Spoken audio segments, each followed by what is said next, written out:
नमस्कार। मैं संतोष कुमार मिश्रा अपने YouTube चैनल धर्म यात्रा पे कहानी सुनाता हूँ।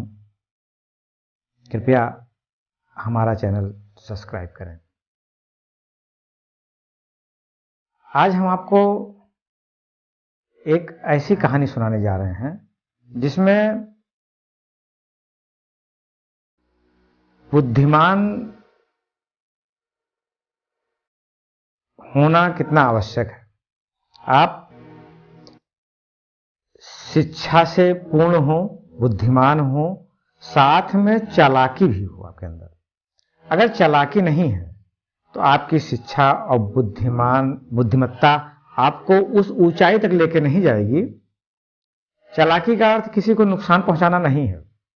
चालाकी का अर्थ है अपने कार्य को सुंदरता से, अपने कार्य को खूब अच्छे ढंग से प्रस्तुत करना। बल्कि रामधारी दिनकर जी ने अपने रश्मि रथी में लिखा भी है, क्या सत्य है जय के लिए केवल नहीं बल चाहिए, कुछ बुद्धि का भी घात, कुछ छल छदम कौशल चाहिए। और इसी प्रकार से हमारे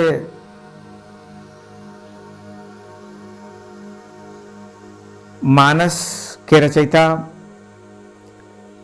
तुलसीदास जी ने हनुमान चालीसा में भी कहा है, विद्यावान गुणी या चातुर। मतलब विद्या है, आप गुणवान हो, आप चतुर भी हो, तब आप सफल हो जाएंगे। इसी से आपको एक हम कहानी आज सुनाते हैं। एक नगर का एक राजा था, एक नगर था, खूब सुंदर सा नगर था। उसमें एक राजा थे। राजा बहुत ही सरल सीधे स्वभाव के थे। उनके चतुराई का, सिधाई का, उनके जो चतुर नहीं थे, राजा के सज्जनता का, सिधाई का, वहाँ के जनता, उनके जो सिपाहकालार थे, जो उनके मंत्रीगण थे, सब उसका फायदा उठाते थे। एक बार नगर में एक जादूगर आया और वो घूम घूम के अपना जादू की कला लोगों को दिखाना शुरू किया। उसकी कला से लोग बहुत प्रभावित हुए। अब वो जिधर जाता उधर भीड़ लग जाती। अब जब भीड़ लग जाती, लोग उसकी कला देखने जाते, तो जादूगर को उससे आमदनी भी शुरू हो गई। अब जब उसकी आमदनी शुरू हो गई, तब उसको देख करके नगर में कुछ लोगों को जलन की भावना हुई। अनुमन जैसे होती है, कभी भी आप आगे बढ़ने लगिए तो लोगों में एक जलन की भावना हो जाती है। वो आपको फिर नुकसान ही कराने का प्रयास करते हैं। ऐसे ही जादूगर के पास भी होने लगा कि उसके जहाँ पे उसका सभा लगे, जहाँ पे जादू दिखाना शुरू किए, कुछ न कुछ समस्याएं, कुछ न कुछ प्रॉब्लम्स क्रिएट किए जाने लगे। फिर जादूगर के पास बहुत परेशान हुआ। जादूगर फिर उस नगर में जब जादू दिखावे तो परेशान बहुत हो जाए। कई बार तो भीड़ ही उसके ऊपर आ गई ऐसे तरीके से। फिर वहाँ के कुछ लोगों ने उससे, जादूगर से, एक गलत तरीके से डिमांड किया कि तुम इतना पैसा कमा रहे हो, कुछ हम लोगों को भी दो। तो उसने कहा कि हमारी राजा साहब से बात हुई है, उन्होंने कहा है कि वो कभी किसी गरीब से पैसा नहीं लेते हैं। उन्होंने कहा तुम्हारे पास ईश्वर से प्रदत्त कला है, तुम जाओ हमारे यहाँ के लोगों को दिखाओ, और जाते वक्त हमारे नगर में जो तुमको एक चतुर व्यक्ति मिले उसको वो कला सिखा देना। तो हम जब यहाँ से जाने लगेंगे उसके पहले इस नगर के एक व्यक्ति को वो अपनी कला सिखा के जाएंगे। जादूगर भी कहा कि हमारी कला लोग सीख जाएंगे, क्योंकि हमारे बाद भी हमारी कला जिंदा रहे। तो लेकिन वहाँ के जो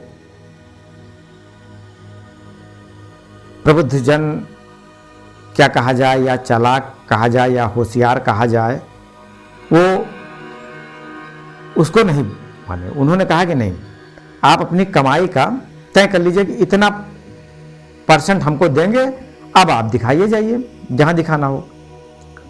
फिर एक बार जादूगर उनकी शर्तों पर तैयार नहीं हुआ और वो एक सभा में वो गया और सभा में कुछ वो जादू दिखाना शुरू किया। उसी समय कुछ अराजक तत्व वहाँ पे अराजकता फैला दिए, जिससे जादूगर को काफ़ी पीड़ा हुई।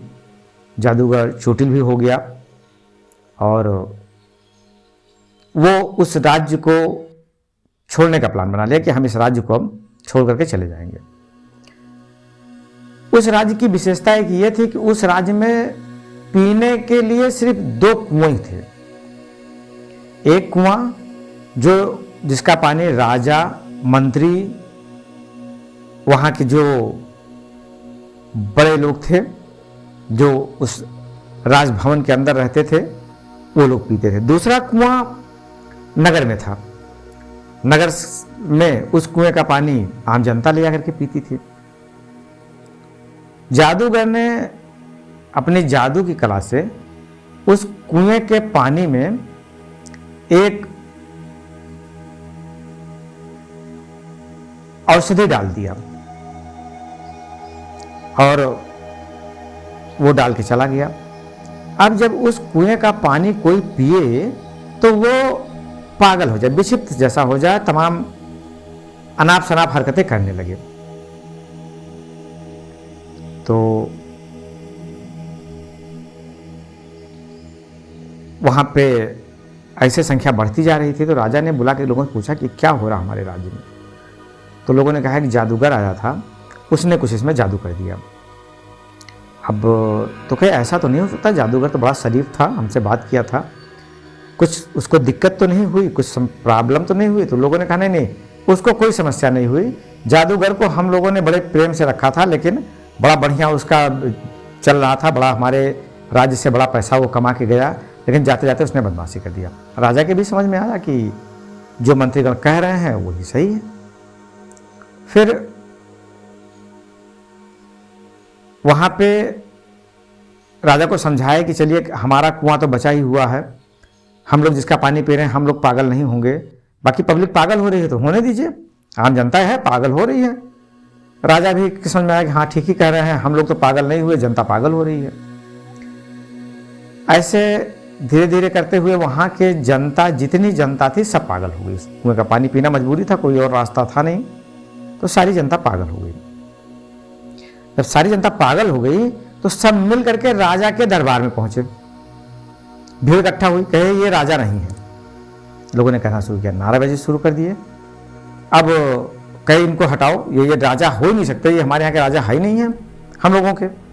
तो अब राजा घबरा गए, इतनी पब्लिक आ गई, इतने लोग आ गए। तो उनके यहाँ एक उनका पुराना मंत्री था, बुजुर्ग हो गया था, वो राजपाट के काम में कोई दखलंदाजी नहीं करता था, सिर्फ जब कोई निर्णय हो कुछ हो तो वहाँ चुपचाप बैठा रहता था। राजा उससे कहे कि बताओ क्या होगा। तो कहे कि आपके बाकी और मंत्री सब कहाँ गए, कहीं वो लोग तो नगर ही छोड़ के चले गए, अब तो हम फंस गए इसमें, हमको फंसा दिया लोगों ने। तो राजा को उस बुजुर्ग व्यक्ति ने कहा कि ऐसा करिए, पीछे रास्ते से जाइए और जिस कुएं का पानी ये लोग पिए हों उसी कुएं का पानी आप भी पी के आ जाइए। राजा कहा हम तो पागल हो जाएंगे। तो कहा पागल आप नहीं होंगे, आप इनके राजा हो जाएंगे। अगर आप पागलों के राजा पागल ही हो सकते हैं, सही आदमी पागल का राजा नहीं बन सकता, और सही जनता का राजा पागल नहीं हो सकता है। राजा अपनी जान बचा करके भागे वहां से, पीछे दरवाजे से जाकर के कुएं का पानी पी करके आए। और पी करके आने के बाद उन्होंने पब्लिक के सामने आए और वो जब उनकी जो हरकतें हुई उसको देख के सबने कहा हाँ हमारे असली राजा यही है,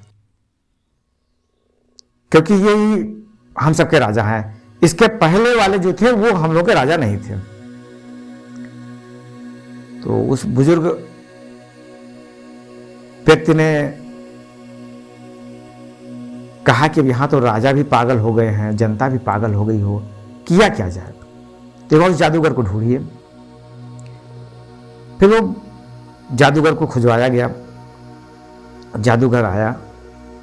जादूगर ने अपनी वो सारी व्यथा, सारी समस्या वहाँ के वो जो पूर्व मंत्री थे उनके सामने समझ रखा कि हमारी तो ऐसी ऐसी दशा हुई है। तो कहीं ये बात राजा को बताए क्यों नहीं? कहीं राजा तक तो हमको आने ही नहीं दिया गया। कहीं को किसने रोका? तो जिन लोगों ने उससे धन की मांग की थी, अर्जन किया था, वो सब उस राजनगर को छोड़ के जा चुके थे। तो कहा कि वो तो सभा ही नहीं है। तो कहे जब नहीं है तो एक काम करो, सबसे पहले राजा को सही करो।